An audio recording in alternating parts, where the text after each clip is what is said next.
I don't care if it's 27 people or 2,700 people. I'm going to come there. I'm going to share my platform. I'm going to share my voice. I'm going to share my expertise. I've already jumped out the window and endorsed him immediately once I found out he was running for governor. People was like, "Oh my God, what are you doing? You're a sitting councilman in Jersey City, and your mayor is running for God." So I choose the right candidate. I try not to get caught up in all that foolery and playing the politics. Oh, if you do this, I'll do that. No, I just try to do what's right, and I just live with the results. Whatever happens after that happens after that. I'm of the opinion that if I get in trouble for the right reasons, then I deserve to be in trouble. So with that being said, I do want to extend a huge heart welcome to my brother Mayor Baraka from Newark, New Jersey, gubernatorial candidate, the next governor of New Jersey. So without further ado, I introduce you to Mayor Raj J. Baraka.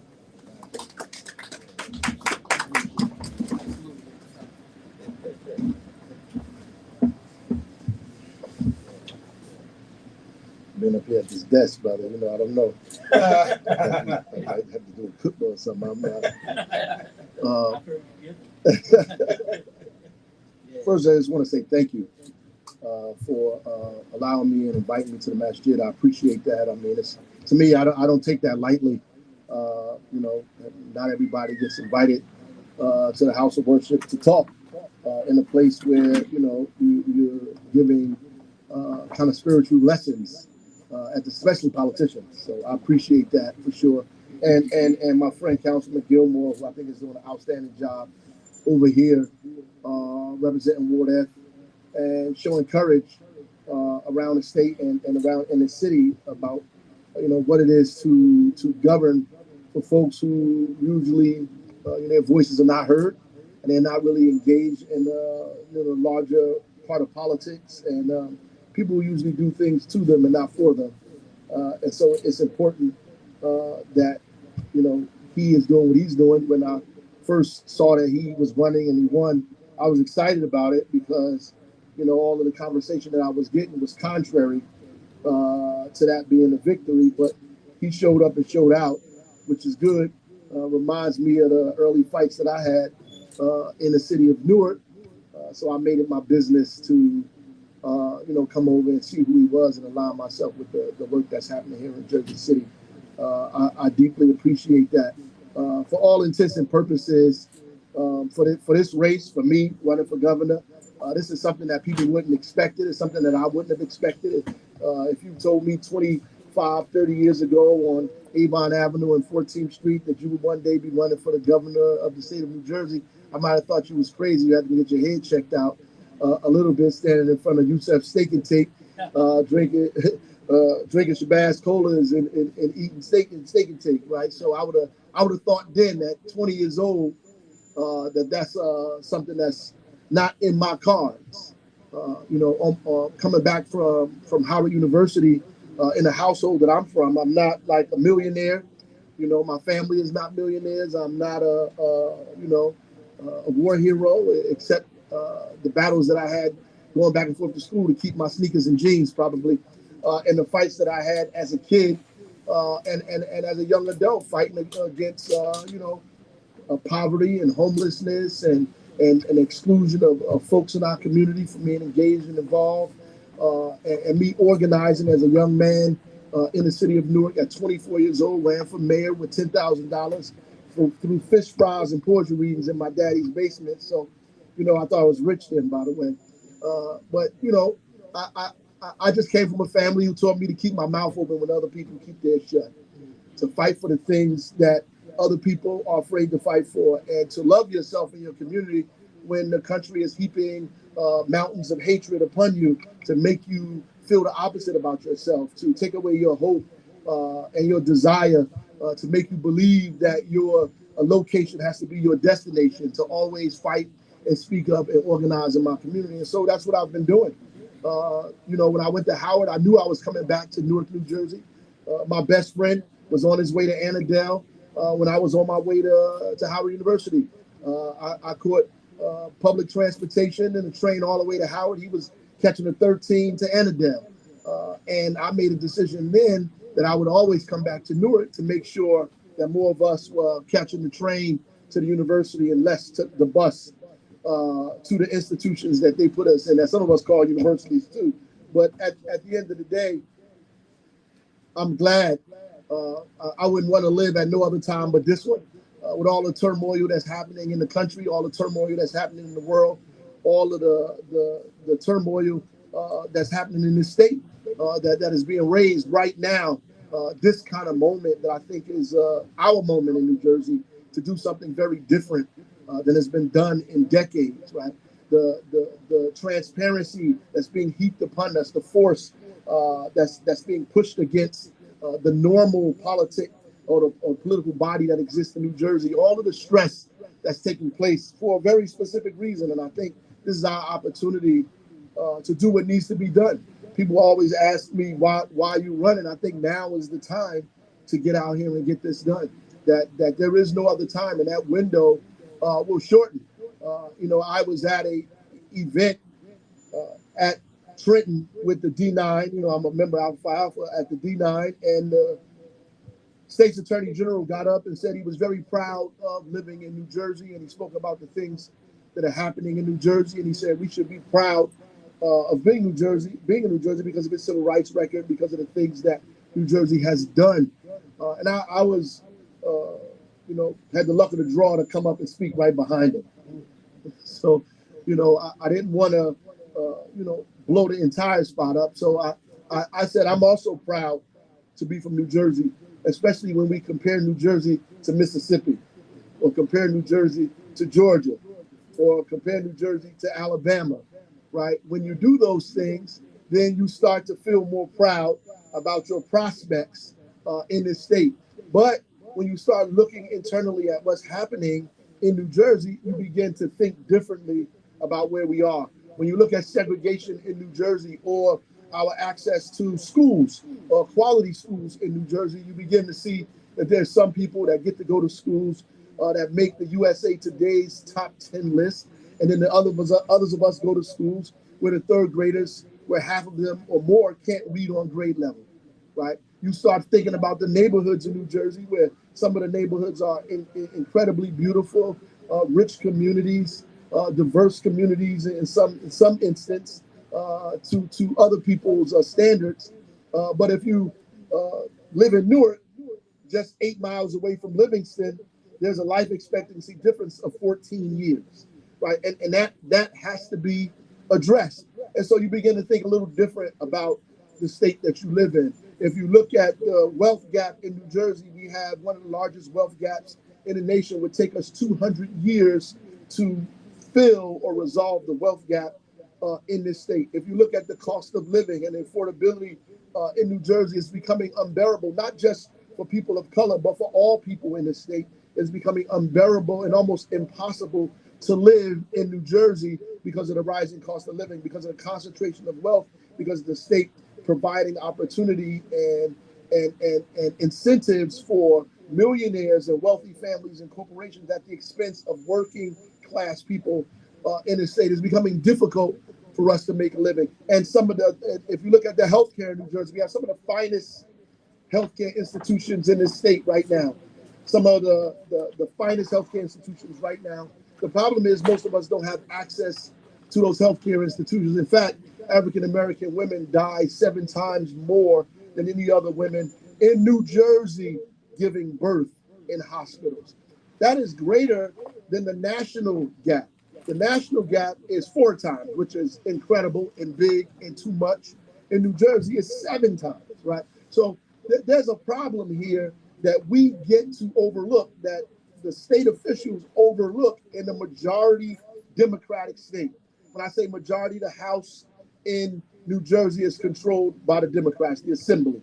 The Senate in New Jersey is controlled by Democrats. The gubernatorial office is controlled by Democrats right now, right? Locally, there's more than 1 million more Democrats registered to vote in New Jersey than there are actually Republicans. So what are we saying? We're saying that New Jersey is an incredible place. I'm glad to be here, and I'm not fighting. And I've talked to my brothers in Mississippi, the mayor in Mississippi, and the struggles he's got to go through. My brother in Jackson, Chokwe Lumumba, and the struggles he had to go through. I'm glad, and I tell him I'm glad I don't have to go through those fights, but we have fights of our own. And I don't want us to take for granted the fact that we live here and that we struggle. In fact, New Jersey, the county that I live in, is the most segregated county in the state. In fact, it's more segregated than some of the counties in Alabama. So it is important for us to know that, and we know it's segregated because the schools are segregated. And what's interesting, they did a poll, and the poll showed that only 12% of the people in New Jersey think the state is actually segregated, which means that we're living with our head in the sand. We think that one black person on your block, or one Latino person on your block, or one South Asian person on your block means that your community is segregated. I mean, it's integrated. If you look at the school system, you'll see that 40% of African Americans in New Jersey go to schools that are 90% African American. And most of the majority of the rest go to schools that are at least 70%. And that is that way because the neighborhoods are that way. And people don't like when I talk about these things, but that's just the reality. That's just the fact.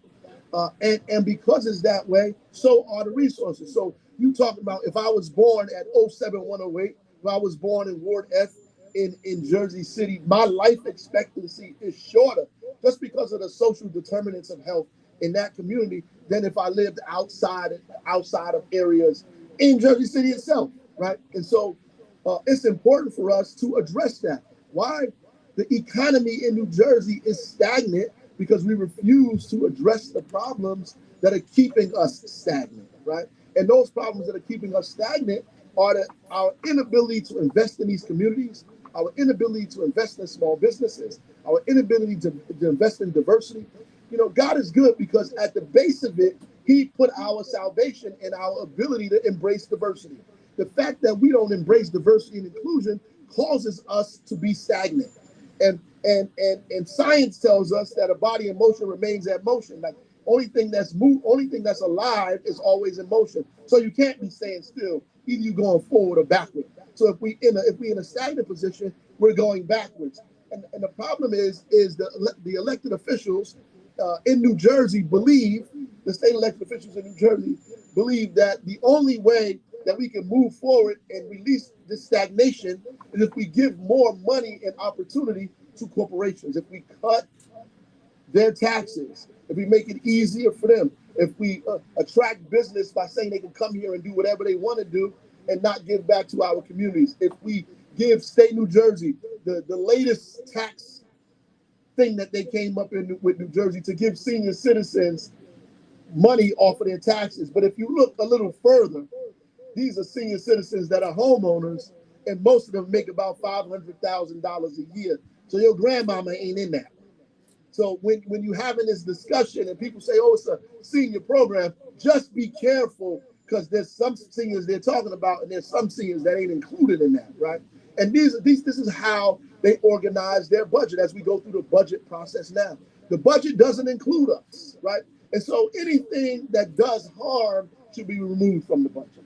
Anything that exacerbates inequity, that creates more difficulty for working families should be removed and invest in communities. Listen, most Fortune 500 companies know now that the companies that their C-suites are the most diverse have a 30% greater chance of being more lucrative than businesses that do not.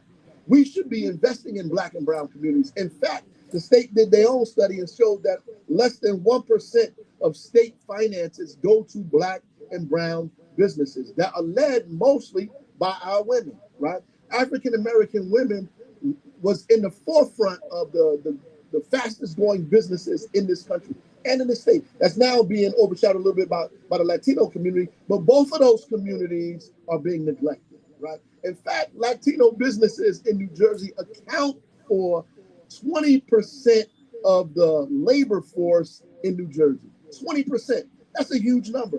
And to make sure and to tell businesses that we're not going to invest in you, we're not going to allow you to grow, it's not just discriminatory against them, it is cutting off your nose to spite your face. It is stopping and stagnating the economy because of your inability to create diversity and inclusion in the state. So when I argue about these issues, I'm not arguing about it simply because I'm a black man, but I am, and I'm arguing about it because of that. That's for sure. But I'm arguing about it because it's bad practice.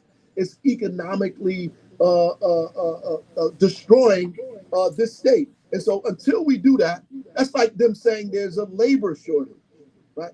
And I always get upset when people come before me and say there's a labor shortage. You know why? Because I know so many people that need jobs. So I always say, well, who are you talking about when you say there's a labor shortage?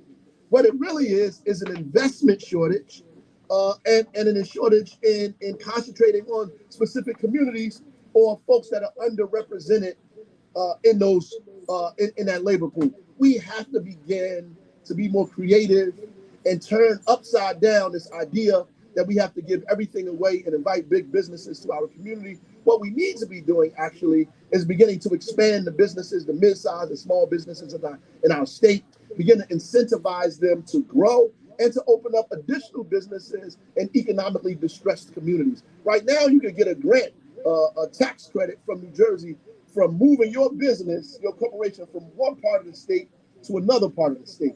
Now, I can do that and make money, and so they play the shell game and figure out how to get tax credits to move my business from Jersey City to Newark, and I get benefits. So there should be no benefit from that. The benefit should be if I stay in Jersey City and I figure out how to expand my business to create more jobs in Newark. And so I'm in two places and not one. That deserves a tax credit.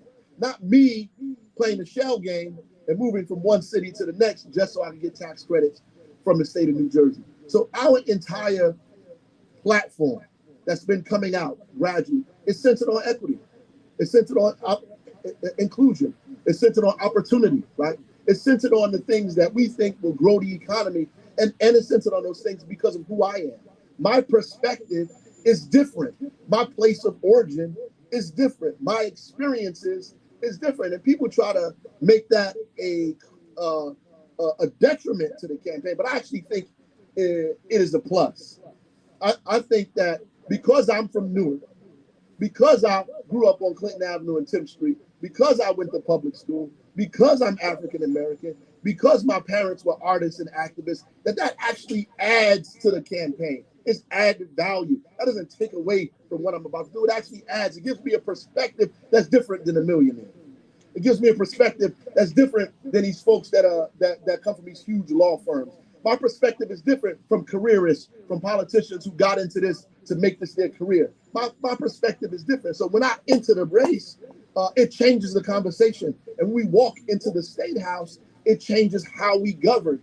And how we govern can be put on trial because I have been governing in Newark for 10 years. So we have a record to show that we've governed not just in good times, but in tumultuous times, right? So when we go into a storm, because the storm is coming, you can judge us by how we behave in the storm. How did we behave in COVID? How did we behave during the lead service line crisis? How did we behave when we entered a place where violence and crime was at its highest? How did we behave when we walked into the city government and we had a $93 million deficit? How did we behave and what did we do, right? How do we deal with the investments that are coming to our community now? What are we doing? What policies are we creating to make sure that we try to at least target and address the people in our community who are suffering? And we don't get it right all of the time, but we certainly are pushing in that direction. There are people who are running for office who've never been in any of these situations, but they automatically think that these folks are qualified. Why? What qualifies them? How have they been prepared to deal with what's going on in our state? All of the issues in our state, we are forced to deal with. Affordability, we're forced to deal with it. Crime and violence, we're forced to deal with it. Their perspective of how to pull NJ Transit out of a hole is based on their viewpoints of taking care of the most wealthy. It's not a viewpoint. They don't have the viewpoint that I have. They don't know that there's single mothers on those buses trying to figure out how to get to work, or our grandmothers moving back and forth just to go to the supermarket. They don't have that perspective that most of the people riding those buses make $35,000 or less. So we can't give them a 15% hike on their fares because it's going to affect the quality of life in their community. They don't know that. So they don't make those policies. What they say is we're going to raise people's bus fares by 15% and cut taxes for the wealthy in order to make this a reality. They don't know this, right? So their perspective on it is completely different, right? That's why it's important that we're in this race. That's why it's incredibly important for the state that we win this race, because we're going to make history here in New Jersey, right? We're going to make history. We're going to make history because of policies. We're going to make history because of the things we're going to do. Look, my brother in Maryland, Wes Moore, who's the governor of Maryland now. When we win, we'll be the only other African-American governor in the entire country, just me and him, right? The good thing is we know each other. Isn't that funny? We know each other. We'll be the only two black governors in the entire country. Here in New Jersey, they had this big event talking about clemency. How are we going to do clemency for those folks, especially those who were incarcerated for marijuana? My brother in Maryland simply went into the office and signed a pardon for 175,000 people in the state of Maryland who were convicted of marijuana charges that are resting in the state, while people are making millions of dollars off this. That's because his perspective is different.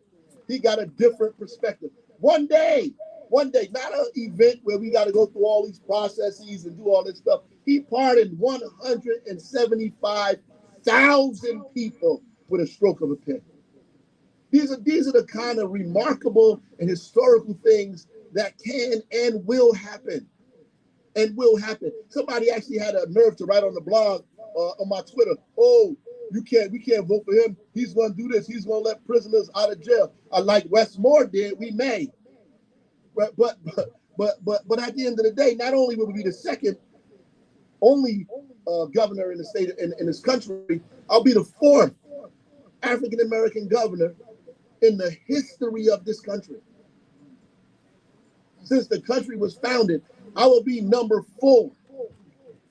That is an indictment on where we are. That is an indictment on what we've gone through, what we struggled through, and how long and how much we organize ourselves to put other people in office and doubt our ability to put ourselves in office. Everybody else comes to us and say, we got to get your vote to get us in office, but we still don't believe our vote means anything. You talk to folks, they'll tell you, oh, it don't mean nothing to vote. Well, how come everybody in your community? How come Biden and Trump are arguing about who's got the most black support? Like, it doesn't make any sense. How come they know that, but you don't know it, right? And it's the reason that they argue that point and you don't know it, because they don't want you to have hope that one day you'll use your vote in a way that benefits you directly and not benefits them, and pray that one day they'll get up and have some goodwill and do what's right by you, right? So next year is going to be a historical opportunity for all of us in this state. And I pray that you guys get involved and get your communities and families and everybody else involved. The debates are going to be different. If you saw the little pre-forums that they've had across the state, that have had 2 pre-forums, I call them mini debates. They trying to test the waters to see how crazy we're going to be. So they have a little pre-debates. If you see that, you'll be able to see that ultimately these guys don't have an answer or clue for what should be going on in this state, and that they're underestimating our ability to be able to get up there and mix it up and be smart enough to know what it is we're talking about and what we're doing. And I'm okay with that, because I don't like them to see me coming anyway. You know, I'm okay with them when it's over. They say, "Oh, he's so articulate." I'm all right with that, because at the end of the day, they're going to get on the stage and they're going to be underprepared for what's coming for them, because I'm coming with everything, and I'm going to raise the issues that they're not prepared to raise, and talk about the things that they're not prepared to talk about. You can't talk about affordable housing if you've never built any. You can't talk about it. How have you built any affordable housing? Even as a legislator, have you given money towards affordable housing? You can't talk about it if you have not done it, right? You can't talk about alternative opportunities for incarcerated folks coming home if you have not really done it and paid attention to it and put your shoulder in it. You have not taken care of those things. You can't talk about education unless you've been in the classroom, unless you walked in those hallways, unless you talked to those kids in those communities, not the ones that showed up to City Hall, but when you go on the block and they standing out there on the corner. If you ain't never been to the corner on the block and had a conversation with those guys in the group, you can't speak for them, about them, or to them, or say what's going to help them because you ain't never been there to those communities. That's just the fact. If you've never been in a crisis, what are you going to do when crisis shows up? Right? If you have not planned and fought your way out of a hole every day, what's going to happen when you get in one, right? If your first go-to is to take care of the wealthy and run away from your problems, then we don't need you then, right? I'm going to sit down, but I said this before that, listen, when you get on the plane, if the pilot tells you this is my first flight, you might turn around and get off. You might say, hey, wait a minute, because you know turbulence is coming. It's not if it's coming, you know when it's coming. It's going to be some turbulence. And the whole time you're going to be in that chair thinking about, this is God's first flight. When turbulence hit, you think we all dying on this thing, right? So I wake up and go to sleep with turbulence every single day, right? Which means this ain't my first flight. We are the largest. If I was somebody else, it wouldn't even be a question about whether I could be the governor. We're the largest city in the entire state. We got the largest budget out of any of these people in the state. We wrestle with the greatest problems than anybody else has had. We've invited businesses to this community, grown businesses in our community, took the schools back from the state of New Jersey, fixed 23,000 lead service lines in our city, increased the graduation rate for African American and Latino boys, put people in college who had 1.8 GPAs for free for 4 years, guaranteed income for residents of our city, put people that were on Section 8 in the projects for generations, put them in homes. If I was somebody else in another city with a skin complexion that didn't look like mine, they would be telling you this is the governor of the state of New Jersey. But because I am who I am, I got to fight a little bit. And guess what? I'm not even complaining about that. I'm okay with it because I like taking the stairs anyway. Because when I get to the top of the stairs, I will appreciate the journey I went through. I will make sure that when I get there, I stay there. God bless y'all. Thank you.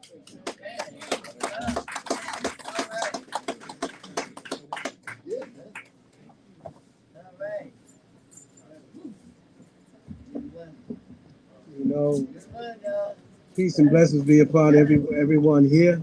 Alhamdulillah. As you know, this is called a coffee klatch. Coffee klatch is an opportunity, is a social gathering about concerning the particular issue. So now, we have enough people in, I'm sure it will generate a lot of questions. So, and the mayor is definitely open to asking these questions. So this is Q&A time. So with that, you can get, we're able to ask the question, but let me give you something. The women's bathroom is downstairs on the first floor. Yes. My wife is there to give you direction. The men's bathroom is up on the third floor and one on the first floor. Well, that's the logistics in case you have to go. The next thing is floor is open for Q&A, and the mayor is ready to ask. As a matter of fact, you just point them out. Okay, Brother Jimmy. Okay, we'll go on to Brother Jimmy. Assalamu alaikum. I just mentioned a few things in our last my question. Pilots, New Jersey being ranked 54th most segregated. Pilots, New Jersey being ranked 54th most segregated out of 56 states and territories. And my question, It's still the same. Back in '64, when I was a kid, it was 56. So, 6%. Oh, 6, so we did go. That's still the same. If you mention certain towns, you can name ethnic groups. But my question is this, because I've been working on this quite a bit. I'm the president of Muslim Youth. We have some state senators and state assembly people that are blocking reparations. As the next governor of New Jersey, Mayor Baraka, what are you going to do to make sure that what is known as the slavery state of the North will ensure that we get reparations? I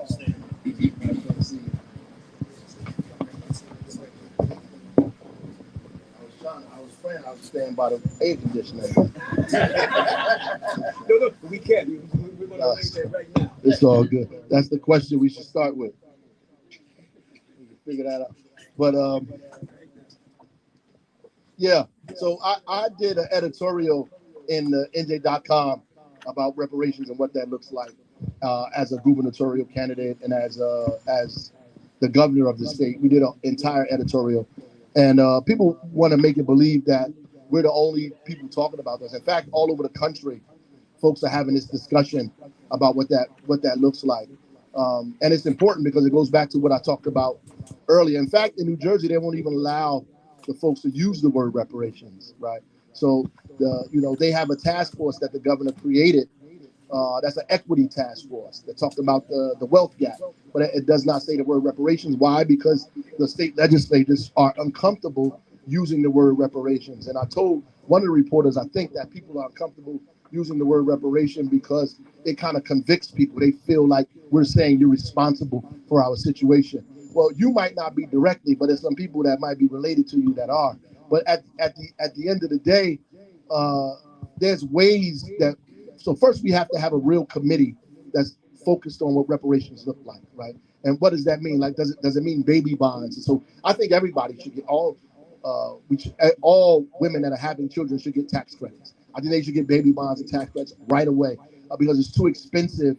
Child care is too expensive, right? But does that look like more money in a baby bond and a tax credit for African American families, right? What does that mean for us? I think that education should be free. Like all these things are what I believe philosophically. How to make these things happen pragmatically is a discussion. Is why you would need a task force to see how these things actually play itself out. And so all of these programs that we develop, is there a boost that we can give to African American communities? And why is that important? Because right now that we don't have a boost. In fact, not only do we not have a boost, we have an obstacle that's making it more difficult for us to participate in the economy the same way everybody else can participate in the economy. So those things have to be removed, and then we have to repair the harm that was done. So we're not trying to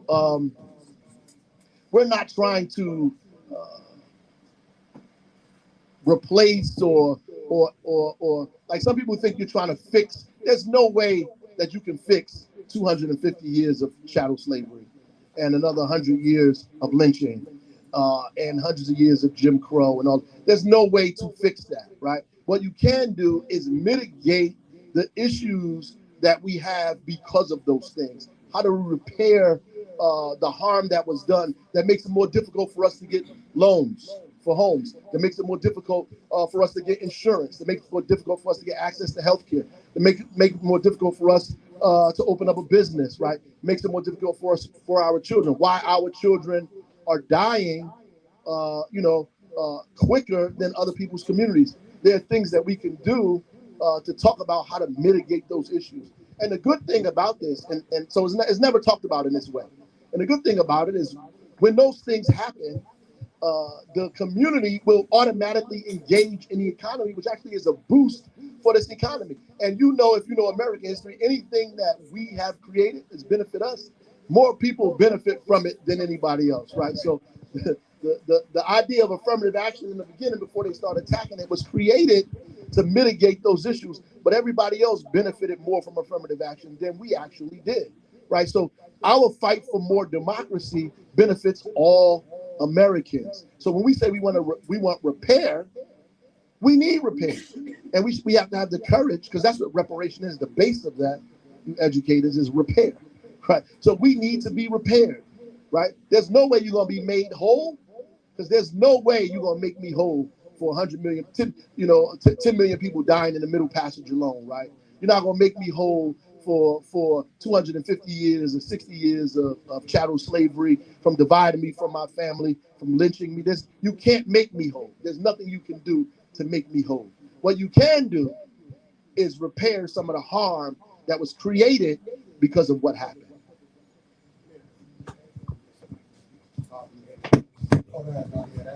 It's hard for people to see me. I'll stay right here though. So, we go to next row, then we'll just go across. Mine is short, there's no response. I just want to get comfortable with this term, Governor. Yes, sir. Thank you. I just want to let you know, I've seen your record in Newark. I've seen how bad it was, the changes you made, and my support is for you. Whatever you decided to get organized, I'm here for you, and we do have a good group that's already talking about supporting you, making sure everything you need, we're here for you. No, I appreciate that. Thank you. Thank you. Got up a little bit. Wa alaikum salam. I can't hear you. You gotta come and speak to them. Come and speak. Right there. I'm a big fan of your work and all that stuff. Thank you.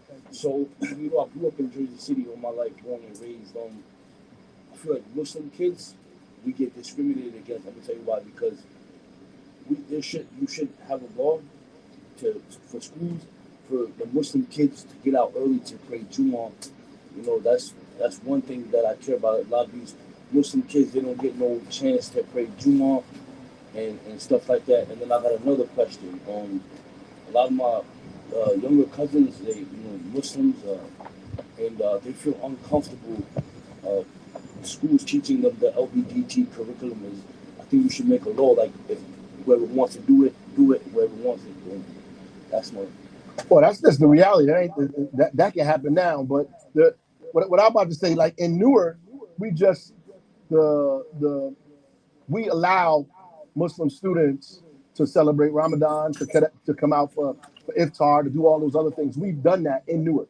It hasn't come down to the point where you're letting kids leave the school early, because that would be wild in Newark. But at the end of the day, we do celebrate. We allow the Muslims in our community to celebrate the children, to celebrate the holiday. Same holidays everybody else, whether it's Christian holidays or Jewish holidays, the other people who celebrate. When I grew up as a kid, people never celebrated Islamic holidays in school, right? We never had time off. We never got off and left the school. So that does happen in Newark. And I think it can happen across the state of New Jersey. One thing you do have to realize when you start talking about LGBTQ rights and other folks' rights, and I had this conversation with some other Muslim brothers in a private session. We had a discussion. I said, the reality of the matter is what you practice and pray for and believe in your home is not what everybody else practice and believes in public, right? And so it's important for us to not create a society where we are saying that we want to do to other people what we feel is happening to us, right? So the conversation that you're having with your children, they're Christian parents that believe the same thing. So it's not just Muslims, like it's Christian parents that, no, I hear you, that believe the same thing, that don't want those things taught to their kids and so forth and so on. There's conversation. Listen, when my family had to have conversations with me about when we opened up the books that there was no black people in them. That when they was reading See Spot Run, that the only black thing was the spot on Spot. So that we had to reinforce our curriculum at home, right? I went to African Free School. I didn't learn Snow White and the Seven Dwarfs. We had Coal Black and the Seven Simbas, right? And that was done purposefully to supplement the education that was being given to us, to let us know that we come from a specific place and this is what we believe, right? And so our ability to be tolerant of other communities is incredibly important to spread democracy and allow people to feel comfortable in their space. The same way we may feel uncomfortable, we need to make sure that other people feel the same comfort. But you have to have conversations with your children about what it is you believe, what it is you think, and what it is you feel. I believe in your household, right? And you can't make public laws, in my mind, that limit people from practicing a lifestyle that they think is okay in their household, right? And that's the only issue that I would push back on there. What I believe, I believe. I'm honest about it, right? So at the end of the day, look, my sister, who God bless her, she was murdered, was in the LGBTQ community, right? I loved her immensely, right? So, and I love, right? No, I understand. Trust me.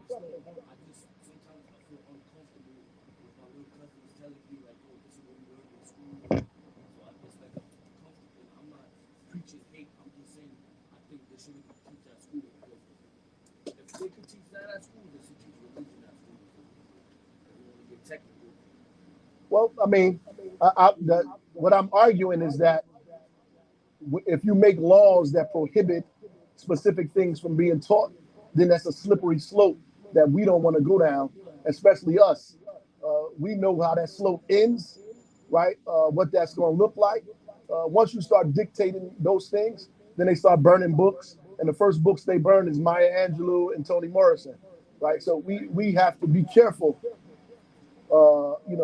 about that. And listen, I think God loves everybody, ultimately, and will shelter everybody. He just don't come for those that are upright.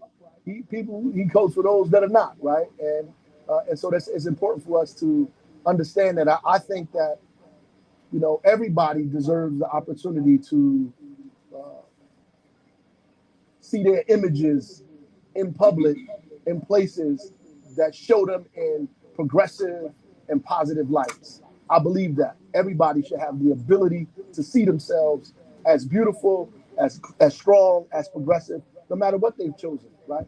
I can't tell you what to practice in your household. I know we practice in my household, and I'm not going to make any laws that prohibit you from making yourself feel like you could be anything you want to be, no matter how you identify. All right, let's go. We're in the same cabinet. I have a question, but I will preface it with a statement, and it's about the President Biden. I don't like to hear President Biden talk. I don't like to see President Biden walk. He's scared. But I believe that he's our best choice. That's right. And I want your opinion on how some Democrats of power are calling for him to step down. Personally, I believe it's too late for him to step aside. It sure is.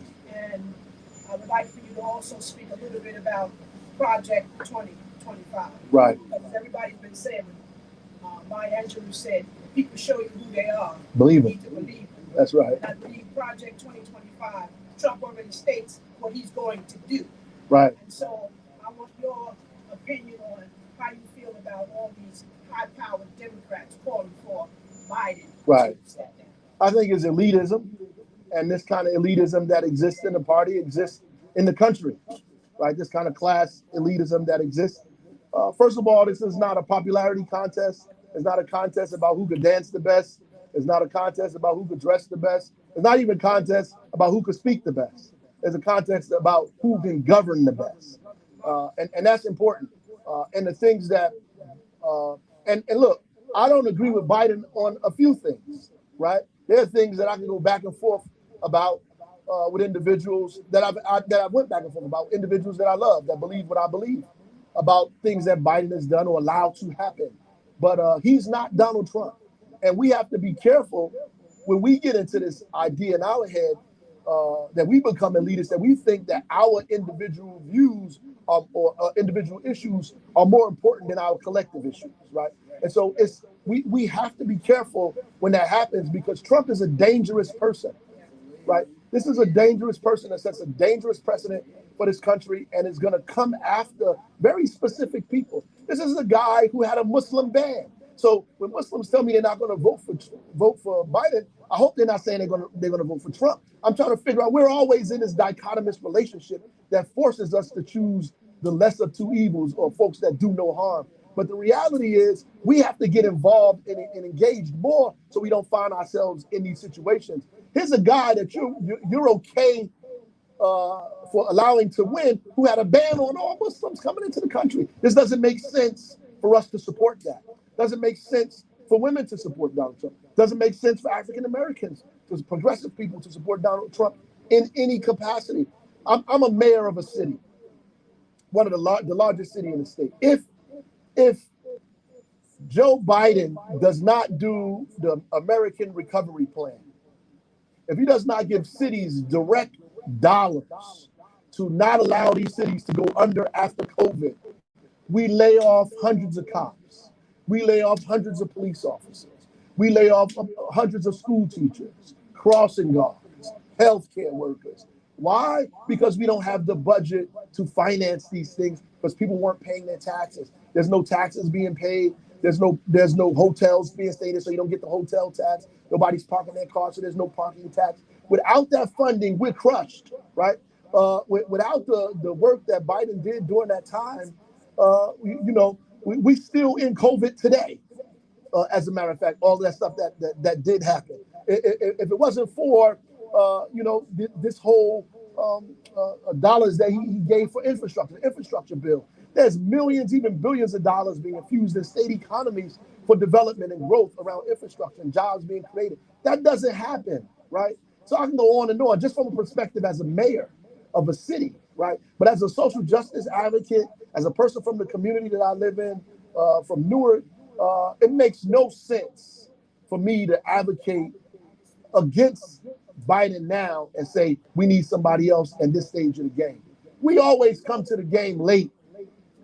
Then we get in the game, we want to change the rules of the game when you should have been in it from the very beginning. Right? So we're not in it from the beginning. Then we mad because Biden don't represent what we represent. But you never was involved. We can't get you involved in nothing. We can't get you engaged in anything, right? And which is one of the reasons that I started involving myself in electoral politics, because as an elected official, as an activist, we would always march down to City Hall over and over and over again. And I wanted my legacy to be greater than yelling at people in front of a building, right? That we have to actually make some real transformative policies and changes in our community. So I would say, yeah, that I think it's a mistake to throw Biden out. As a matter of fact, those people that are talking like that might be in cahoots with some of the people that are in the other party anyway. That's number one. The other part of that is this, I want to say. Project 2025 that you talked about, it is, if you can look at it, it's very dangerous. Stuff from getting rid of the whole Department of Education. All of those things that are in there will affect us immediately and directly, right? Making sure that they give all of these kind of tax breaks to the wealthy. If you look at that, it is a direct manifest. You know what it reminds me of? When Newt Gingrich had the contract with America back in the days. This contract on America. That's what it was. This is an updated version, more concentrated and dangerous version than the contract with America. I think this one is specifically targeting working families, particularly Black and brown and working class families in this country. Next year,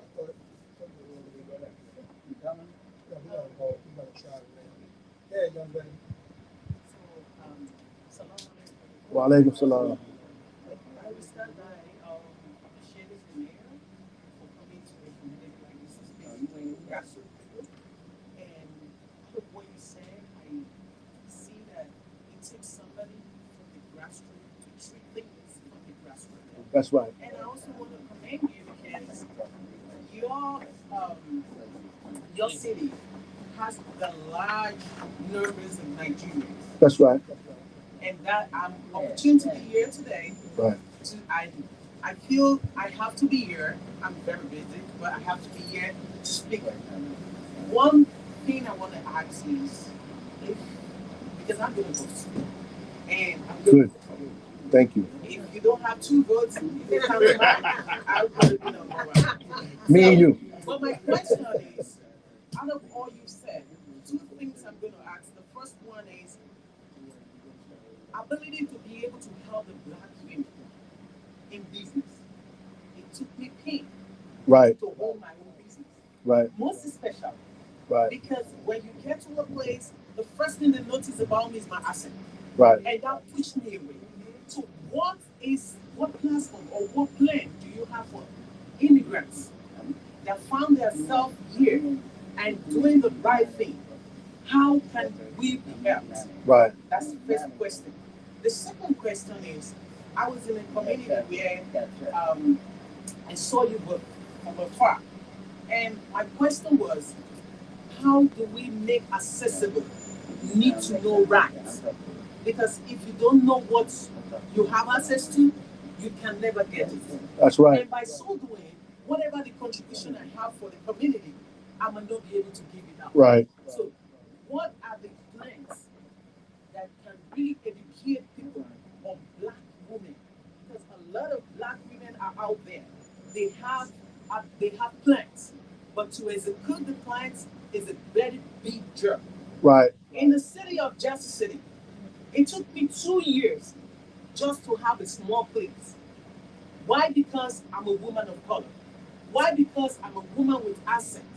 So how do we tackle this if you become Right. I don't want to tell you to move to Newark, but at the end of the day, what you're saying is has some validity because, one, I spoke earlier, African American women businesses are one of some of the fastest growing businesses in the nation, and that's because when it's difficult to get a job, and when you get a job, you're paid less than the same job that men are doing. So all women are paid less than the same job that men do, right? And there's federal legislation and state legislation against that to try to fix that. But if you're an African American woman, then that's doubly on you. So you got families to take care of, a family to take care of, right? So most of the time, people do things on their own. They work and they got a makeup business, right?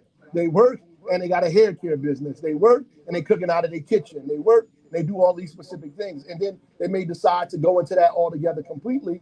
And so they start opening up businesses. What's happening on the state level is that we're not investing in those businesses. We're not giving those people information. We're not sending navigators there. We're not showing them how to bid for contracts, how to expand their business. There's no tax credit for you to grow your business. And those things have to change. The whole philosophical way that we address our economy has to change. It has to be about investing internally in our businesses in the community. And some of the fastest, you can't invest in local businesses and not invest in black and brown businesses because they are growing the most. So it doesn't make sense not to incubate these businesses, which needs to happen. So, for example, in Newark, we have a fund to incubate businesses that come into the downtown area that we pay the first 2 months rent if they move into downtown, or we try to find money for them to do the build out. Money that we have, money that the state has, invest in Newark. We try to put these things together to make it easier for businesses to thrive and grow. If you come to Mulberry Street, just downtown Newark, there's about 4 or 5 businesses from local African Americans who've opened up their business downtown with the support and the help of Invest Newark and the city of Newark. Why? Because we deliberately focus on making sure that is exactly what's happening in our city. And some of those businesses are African businesses that are created by people who came direct. We all came from Africa, but we came from Africa later than we did. How about that? Without force. So at the end of the day, those businesses are growing, right? In fact, I had a meeting downtown because we're trying to create a homeless drop-in center, like so people could take showers, wash their clothes, get services downtown. So we had to have a business meeting with the people in the community. 90% of the people who came to the meeting were young African American women who have opened up businesses in that community. And their complaint was, "We just got this, Mayor. We just got this. You just put this. We just made this happen. Now you go open this thing. It's gonna make it difficult for us." We had to work that out. But I'm making that point to say that we deliberately focus on it. And when you focus on it statewide, you'll see an improvement in that. And it just makes economic sense because small businesses hire local folks. That's why Latino businesses account for 20% of the state's labor pool, because they're hiring other Latinos in that community to work there in their business. So it just makes sense for us in our economy to do that. I wasn't going to say, Yes.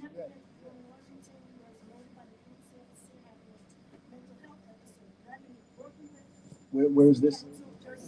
Okay.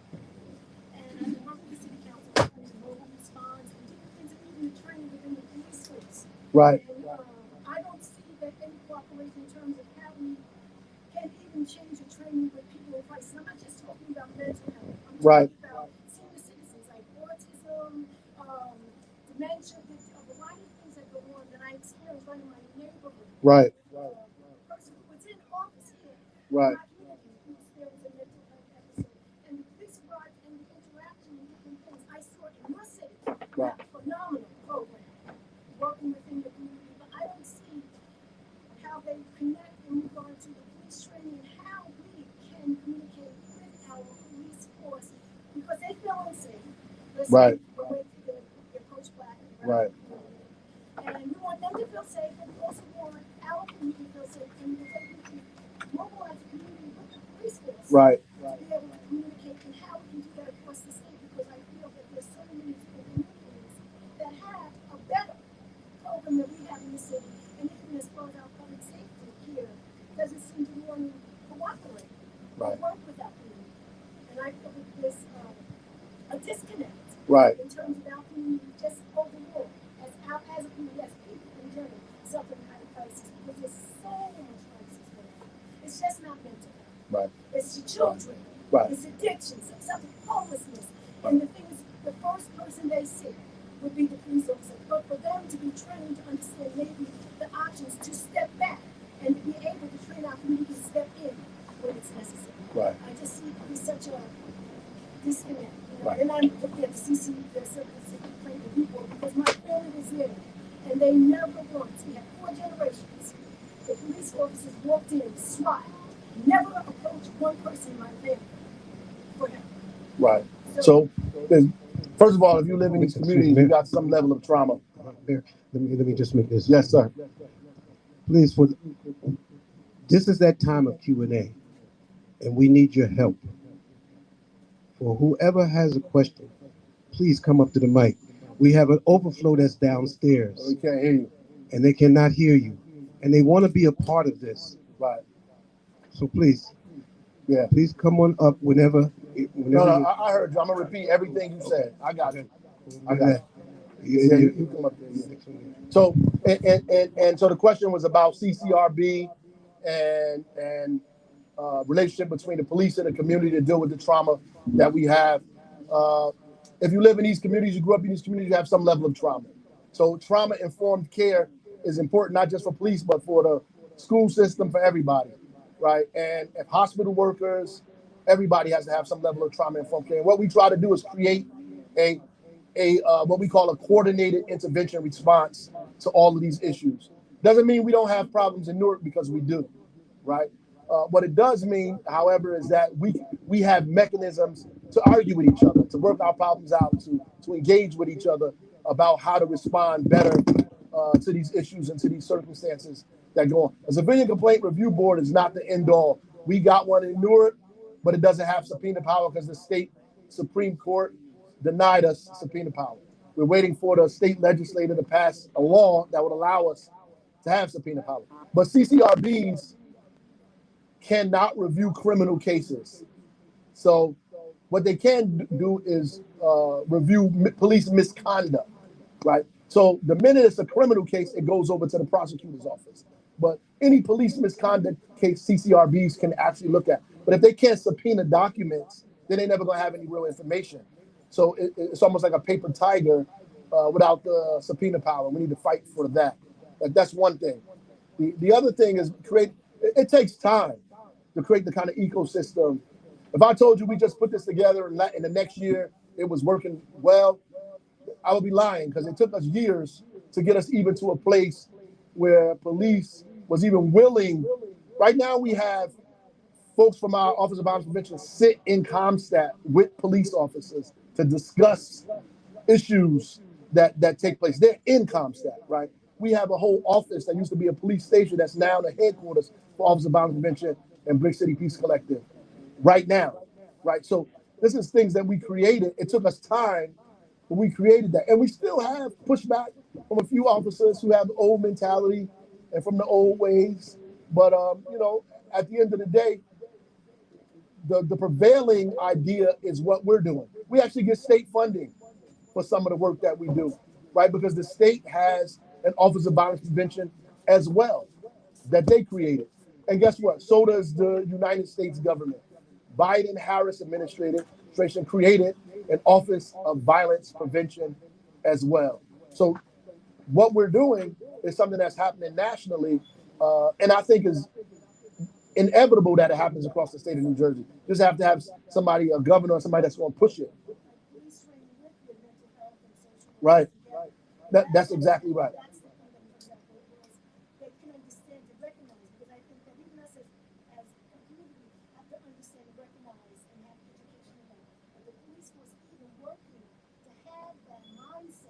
Right. Right. It starts with the brass first. We got the hospital, University Hospital sits with us in our Brick City Peace Collective and police officers in the Brick City Peace Collective talking about, trauma-informed care and how to deal with and responding to mental health and all of those specific issues. We have, also the homeless services that are there, with outreach teams that respond to scenes that police are called to, so homeless services can show up instead of the police. These are things that we do collectively through discussion, and it's not always peachy. So I just want you to know that, right? So sometimes the discussions are heated, and we have something that's called police community meetings where they discuss trauma with each other about the issues that they have with one another.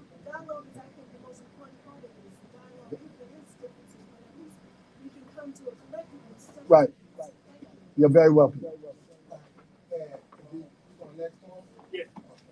Assalamu alaikum. Well, I'm right here from out of the city, Jersey City, New Jersey, and I teach fitness. Okay. Yeah, I'm a fitness trainer. So Okay. we striving to get like more business, like going like with the fitness like grants and everything, but it's kind of difficult. Like I'm putting any in and no response back, and you know what I mean. Prior to that, I'm striving to get a job and I'm working as well too though on side of the training and fitness and stuff. Teaching wellness and health and positivity. And I spoke to the F4, Mr. Education Gilmore about this. We have spoke about the kids, so we didn't close no gap yet. So we working on some stuff like that and striving to come together. But the main thing is like we looking for like certain areas, spots so we could go in and we could practice this stuff. So like this is in us, but we just need to we just need the grant so we could get in and then have more clients and stuff coming in as well though. Also, I have like juices that I'm making. Education has some as well. So we was striving to get like spots and we open up more and have the people come in and it be for the community. Yeah. And everything like that and also like the Section 8 list. I've been on the Section 8 list for like 2 years already. Yeah, so you know what I mean. So and then like not to backtrack, but the job titles that I've been going to, like I've been getting like shut out, like majority of them. I'll be getting like closed out, the ones that make enough money in the city, because things are expensive out here. Things are very highly with a pass, so I gotta maintain that too with a pass, and when I'm a changed man, so with my pass on my jacket, so like they look at me sometimes as soon as I walk in the door, it's like, but I could do the work. The work, I could do the work. The work ain't the issue, like so. You just need more opportunities with that, and Real Big Fat Fitness is, a brand of mine that I teach and everything like that. So, first, I just want to encourage you to stay at it. You know what I mean? Because these things these obstacles are created sometimes to discourage you and make you lose hope in what it is that you're trying to do. I was at an event and the guy was telling me hope doesn't create action, and I disagreed with that. I said hope is the thing that gets you to wake up the next morning when you had a rough day the day before. So, I would say, you have to stay at it, and I know Councilman Gilmore is a good brother, and if he can help you, he's going to. But at the end of the day, the businesses and trying to start your business in Newark, we have something called Invest Newark, where we take people through classes, so you know exactly what you're getting yourself into, how to bond, how to open your business, how to create, but how to go after grants, how to do those things in a very specific way. These are things that need to happen in most of these communities, particularly, when we start talking about reparations and stuff like that, particularly for communities that have been locked out.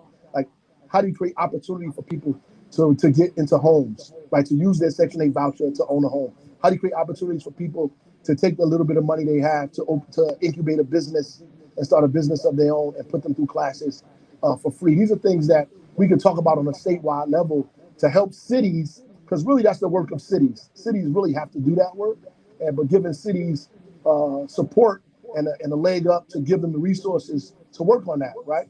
And incentivize cities to do that for people like you, right? How are you taking care of folks that just came home? How are you engaging them back into your community, right?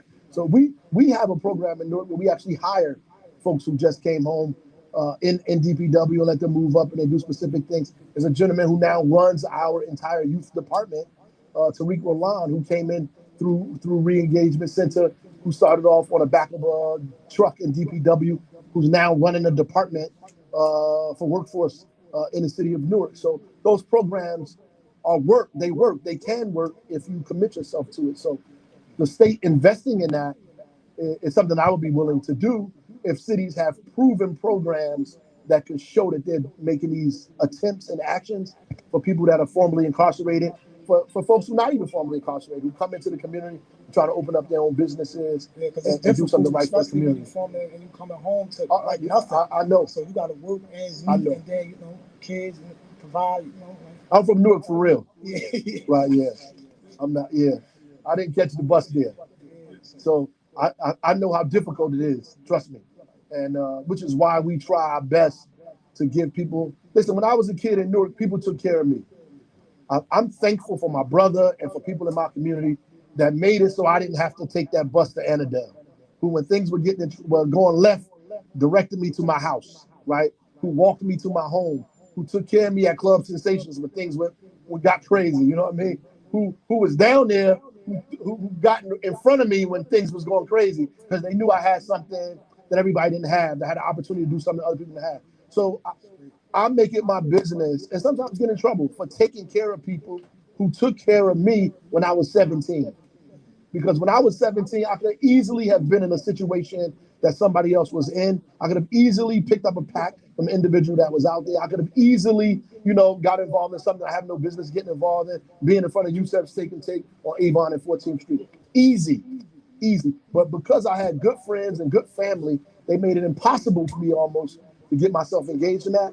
So I make it my business to make sure that I take care of people who took care of me. And not just those people directly, but people who I know ran into them situations and now they're trying to really pull themselves out of it. So as a governor, we have to make it available for cities to make it easier for them to help brothers like you.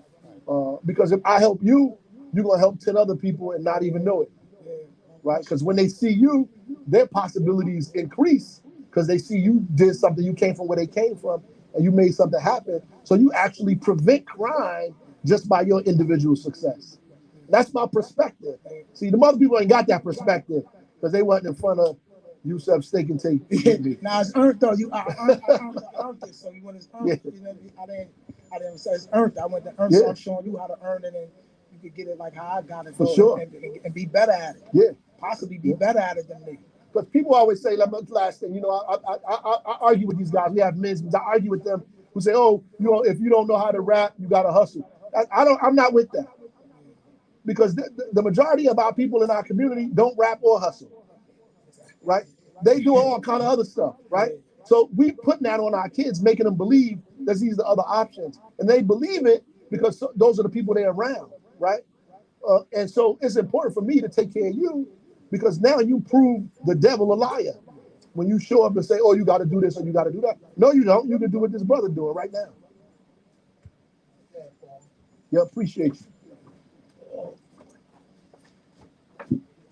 Yeah. Let me first say thank you to Mosh leadership for opening up your house for this meeting. Thank you for councilmen for and the paper they put down so you don't mess up. Yeah. I noticed it. Made it hard to come in the door.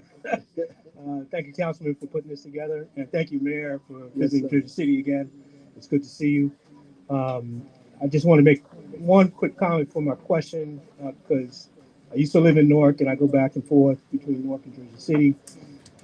Volunteer work, so I was over at WBDO, was walking through the Yeah. street, and it was a day that corporations like Prudential and some of your grassroots nonprofit groups got together and were taking care of the homeless out in the park, out in Military Park, Right. doing haircuts, Right. healthcare, and feeding people. And so that was nice to see. And I don't know if the city had a hand in it or not, Yeah, but it was nice to see Of that course. your leadership hits the street in different ways from corporations and stuff Yep. like that, and taking care of folks on the street. Um, so thank you for your leadership in that regard. My question, and you probably remember our face from interacting with you Yes. back in the day as a consultant, working for the city. Our company did, housing stuff. And so I always gravitated to that, in that arena. And it's a big issue, not just in Jersey City and Newark, but, around the state and around the country, around the issue of housing affordability. And so what's your ideas around addressing that? Because it's not just low income folks that can't afford, it's middle class folks that can't afford. And with the onslaught of development that's coming in, there doesn't seem to be some mitigation. It's all luxury. It's nothing that hits different pockets. Right. And with that, taxes is also a part of that conversation.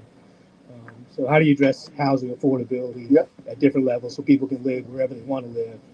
No, I appreciate it. I mean, one, that is our program. We have something called the Newark Alliance, where all the businesses sit on with us, and they deal with our priorities. Our priorities are homelessness is one of them. The expansion of broadband to all of the residents. So when you saw that, that's an extension of what we created. But housing affordability is right. Is in fact is the number one issue in the state, in my estimation. Housing. That the fundamental problem in New Jersey that creates poverty is the lack of housing or enough housing in the state right now. 30% of white New Jerseyans are struggling in New Jersey. 52% of African Americans and 51% of Latino Americans are struggling because it's too costly to live in New Jersey. And at the center of that cost is housing. People are spending 30 to 50% of their income on housing. It is too expensive. And the reason why you keep seeing luxury housing being built, some of it, there is no inclusionary zoning. Newark has inclusionary zoning. Jersey City came behind us. But inclusionary zoning helps, but it doesn't help in the way we need it to be. Luxury apartments are being built because the market is dictating that, because there's no housing being developed in any other part of New Jersey, right? Which is why the housing bill that was passed that made it mandatory for these communities to develop housing is incredibly important, not just for social justice and fair share, but because it will stabilize rents, right? It will stabilize mortgages. It will make it easy. For example, and I say this everywhere I go, I got challenged in Jersey City, in fact, by a developer.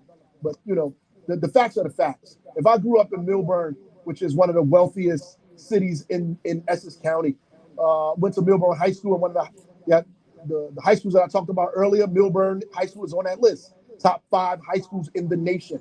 Graduate from there, top of my class, go to Princeton University, graduate from Princeton, get an incredible job, stay in New York City and Manhattan. I still can't afford to buy a house in Milburn because the average house in Milburn is $1 million, right? There are over 100,000 people in the state of New Jersey that, for all intents and purposes, can go into a house today, who get the credit score, who got the income, who got whatever, but the house and the mortgage and the taxes are too expensive. There's no starter homes in these communities. There's no 2 and 3 family homes in these communities. So all those buckets of people you're talking about moved to Jersey City. They moved to Newark. They moved to Hoboken. Plus all the other people who can't afford New York, because New York is $5,000 average rent.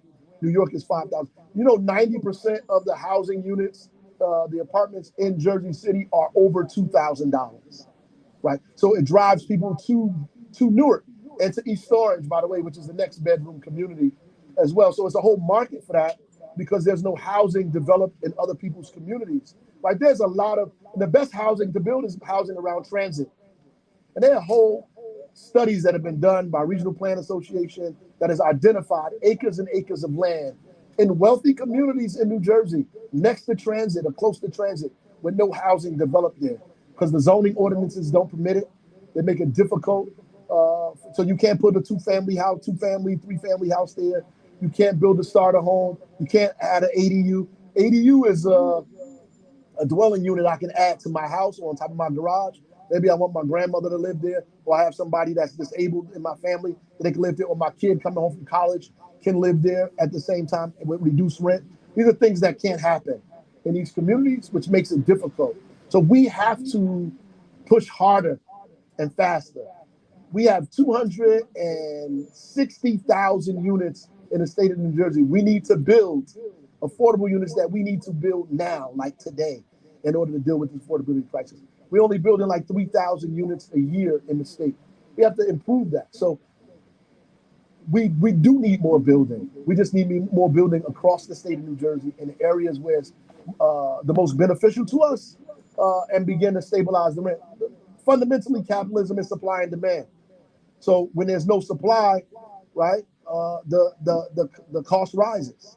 We have to increase the supply, oversupply housing, so we could, drop the cost of rent and mortgages, and make the housing authority step up to the plate and open up some more low-income units or really affordable units for people. There are 300,000 residents in New Jersey who are very low-income renters, and the majority of those people are in our communities. Very low-income renters that the economy cannot, like we can't build a house for them or an apartment for them without subsidy. The labor costs of building in New Jersey is so high that it makes it difficult to build and give the kind of deep pocket rent decreases that we need. So you need subsidy in order to do that. And we need nonprofits to take on this low-income housing and affordable housing. We need nonprofits to take it on and pull it out of the hands of private folks and make people that are doing private development partner with nonprofits so they can run the low-income and affordable housing part of it and build that across the state of New Jersey. It just has to happen. Just quick follow-up. No, sorry. Just quick follow-up, because you talked about rental and mortgage, and I mean, you're aware that not being able to purchase, right, because of the investor folks buying up property and all that kind of stuff, but it cuts you off from the wealth building aspect of it. That's right. If you could which is why in Newark, with the property we own, we almost give it away for $1. That's how we do the Section 8 through land bank. We're the only city in New Jersey that has a land bank. So we should incentivize other cities to have land banks, because what happens is the private investors are land banking. They're buying these properties and sitting on it, because that's what land banking is. They sit on the property, but they sit on it to drive the price up. The city land banks the property so we can drive the price down in the opposite direction. So that means that if we own the property, we control the value and the cost of the property. So I can sell it to you for $1, right? And drive your mortgage down, right? Or help a developer drive his rents down and create land trusts that keeps areas in specific communities affordable in perpetuity. Like, these are things that can actually happen if we was actually thinking about how to solve those problems. And as I said earlier, because I have to deal with those problems, my perspective is different on how to address them, as opposed to other people who have never have to address those problems, who think that their way of getting rid of poverty is moving you, right? As opposed to figuring out how to make it possible for you to make more money. That's number one, because that's never in the discussion. We always talking about how to build affordable housing. We need to build affordable housing, but the other end of that discussion is how we get you more money. Because you need to make more money as well, right? It ain't just about us building a unit for you to live in. It's also about us, me wanting to be able to afford this place as well. So we have to talk about both of those things simultaneously in that discussion. Because usually when they say affordable housing, they're thinking about me and people that look like me. But the reality is the people who need the housing the most don't look like me. That's why I changed it. Right, right, Housing affordability. right. That's exactly, and I'm glad you did that. So, but when you say that, that's what people think, and which is why you get all the pushback from communities that say, "Oh, we don't want to build affordable housing," because they think you come in with your neighbors to move into their community. But the reality is, affordability in New Jersey is so like a serious issue now that if we don't get it under control, it's going to be very difficult for people to stay here. Our kids can't come back here. You understand what I'm saying? They can't. They're going to go to Delaware. And you let these Republicans tell you, that, oh, the business is going to go to Delaware. There ain't no business choosing Delaware over New Jersey, next to New York and Philadelphia. It's not happening. The biggest media market, the transit that we have, plane, rail, a sea, the roads, it's not happening. We have the most dense corridor in the entire country, the wealthiest corridor in the entire country. Businesses are not going to say, I don't want to be in New Jersey for Delaware. But you know who is going to do that? Your children are going to have to do that. They're going to live on the outskirts of Pennsylvania, somewhere in Delaware, and these other places, and commute back and forth to work because they can't make no money in Delaware. They're going to have to live there, but they have to come here to work, right? Because we have to get this thing under control. This is the last question in the interest of time. I'll be brief. First, want to say salute to you, future governor. Definitely a beacon of hope for brothers and sisters that look like us that come from the neighborhoods that we're from. Just want to kind of piggyback on one of the things that brother said back there about getting grants and low income housing as well. I was a transit worker for several years. Fortunately enough, I moved into development. I'm a developer all throughout Essex County, primarily Newark. Done a lot of great things. But I didn't want to just raise the market and take from the community. I wanted to help because when I was a transit worker, the biggest thing was I didn't have enough to live in certain areas. I couldn't afford to live in the city that I service. That's a problem. So like one of the things I wanted to do was develop not just low income, but also because when we think of low income, we're thinking of it's programs for people who don't have nothing, and there's everything for the people at the top. There's nobody for the people, nothing for the people in the middle. Workforce housing. You know what I'm saying? So what I wanted to do, I wanted to develop for start off municipal workers. You know what I'm saying? Because there's no reason why you service in a city that you can't live in.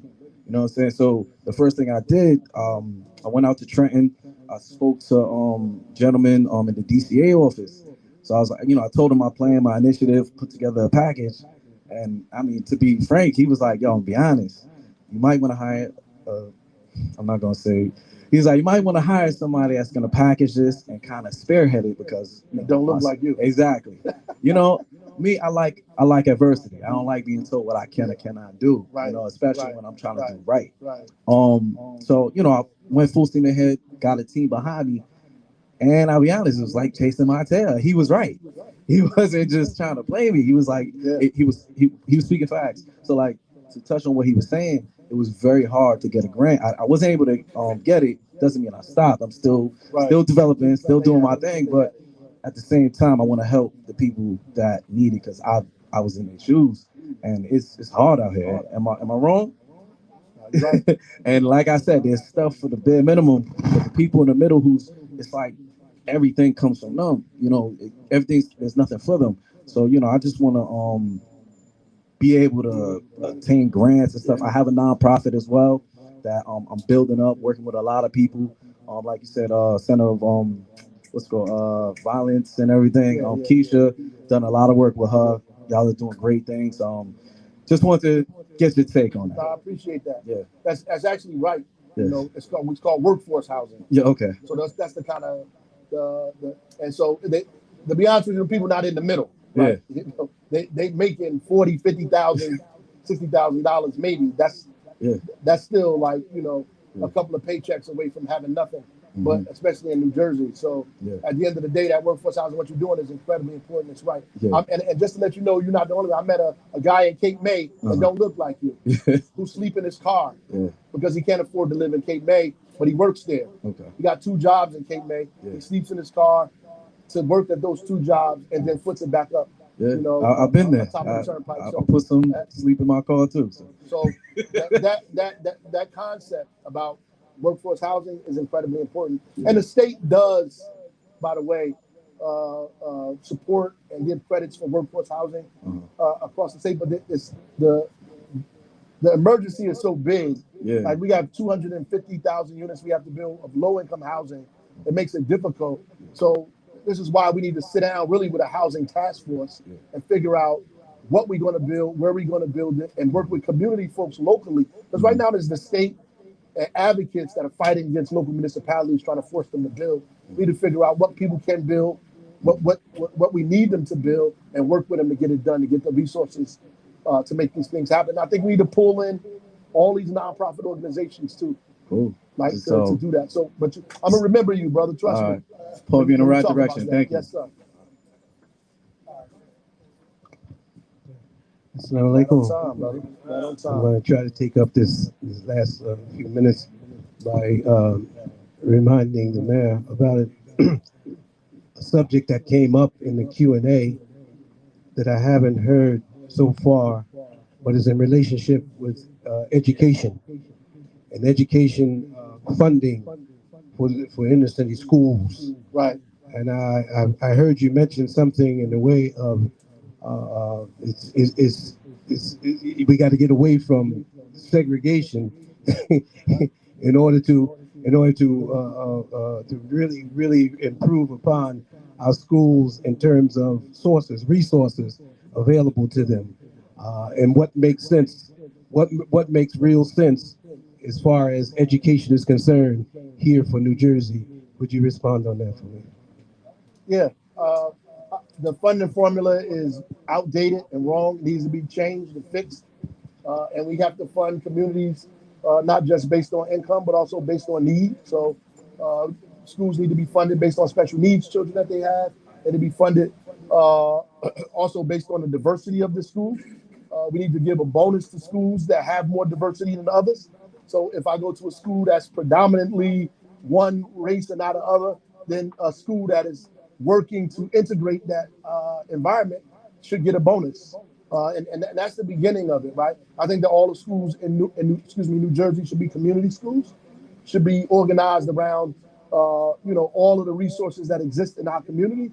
When I was at Central, we had a nursery in the basement of our school. So when the young girls would say they couldn't come to school because they had a baby, we said, no, that's not true. You can bring your baby to school and go to class upstairs. We brought the nursery in from the community. All of the community resources should operate inside of the school, and the feeder schools should work directly with the high schools. There should be no school districts with one school in them, like all these districts. And there are actually more superintendents in New Jersey than there are actually mayors, because we have more school districts than we have municipalities, which is ridiculous, right? So there should be no school districts that have one school in them, or school districts. And what happened is people went to communities, they went to that community, they didn't like the schools, so they helped create another school where just their kids can go to, but we all pay for it, right? So at least should be unified school districts with elementary schools, middle schools, and high schools that are in them. If you don't have that, then you cannot get funding from the state government. You have to work with other neighborhoods and cities to put together a unified school district. If that doesn't exist, then we can't fund your private aspiration to educate your child in one specific way. Either you're going to be a part of the community or you're not. Like if you have the ability to send your kid to an individual private school, God bless you. I'm not mad at you, but everybody doesn't have that. And the funding that should go publicly should assist folks who want to put their kids in public school that everybody has access to, right? And that's basically it. Is it controversial? Yes, people are going to fight about that tooth and nail, but I think there are more people in New Jersey who agree with what needs to happen than there are people who are opposed to it.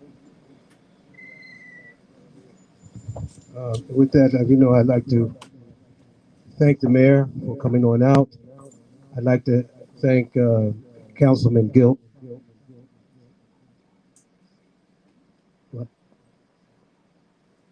Oh, we would like to. Yeah. My wife would like to remind me to apologize to everybody about the AC. We're gonna make Oh, sure it's all right. we're gonna make sure we make an adjustment on that. It's all right. Anyway. We used to look project. But I really do want to thank the mayor for coming on out. And this is only the beginning of a series. That's mine. That's mine. This is only the beginning of a series of civic affairs that we will be holding here at Masjid El Imam. And it's not limited to our honorable Imam. I keep on calling him Imam. Our honorable Mayor Raz Baraka, because here at our house of worship, Masjid El Iman, we are firm believers that our faith should not be limited to the four walls. It should be able to cover the four walls and go outside and improve the community. And this is the beginning of that process. And I'm happy that God has put this opportunity forward. And with that, I would just like to share a prayer for the Imam. For Honorable,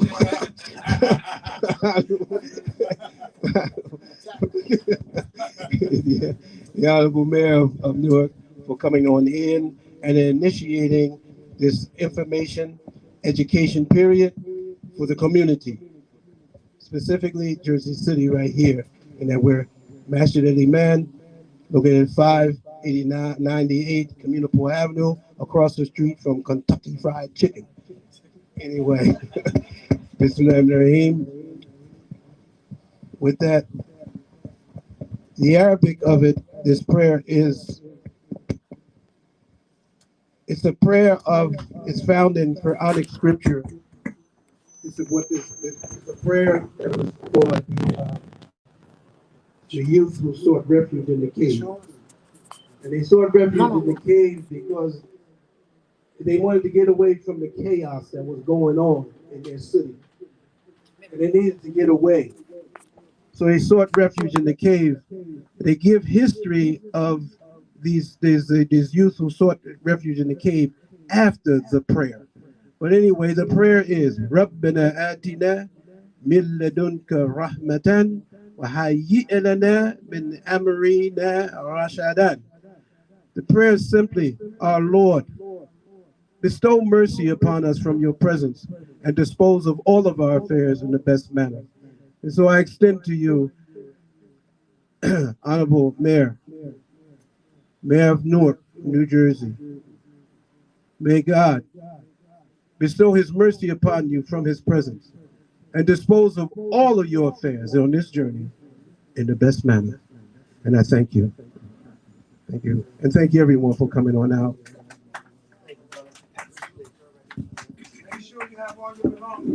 Please make sure you have all your belongings. And please don't shuffle do not slide your feet, lift them. That's what my great grandmother told me.